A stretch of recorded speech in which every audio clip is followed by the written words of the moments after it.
सन 2025च्या घरगुती गणपतीत कोकणातील पंधेरी कुंभारवाडी येथील श्री भावेश होडबे यांचा वृक्षदेवतेवर साकारलेला सुंदर देखावा ठरला खास आकर्षण आणि भक्तांना विशेष संदेश। त्यांनी गणेश भक्तांना या देखाव्यातून झाडे लावा झाडे जगवा असा संदेश देऊन वृक्षदेवतेच्या हाती दिलेल्या मुलाच्या माध्यमातून असा संदेश दिलाय की झाडाची मुलांप्रमाणेच जोपासना करा।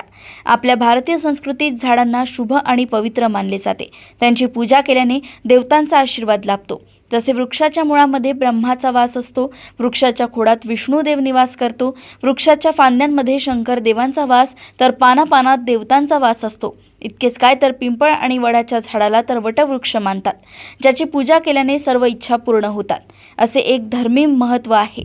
या 2025च्या घरगुती गणपतीचा देखावा पाहण्यासाठी अनेक भक्तांनी आपली उपस्थिती लावली आणि हा कुंभारवाडीचा राजाचा गणेशोत्सव भक्तांचा महासागरात लोटला होता। मंडणगड येथून मुख्य संपादिका दीप्ती भोगल यांची रिपोर्ट।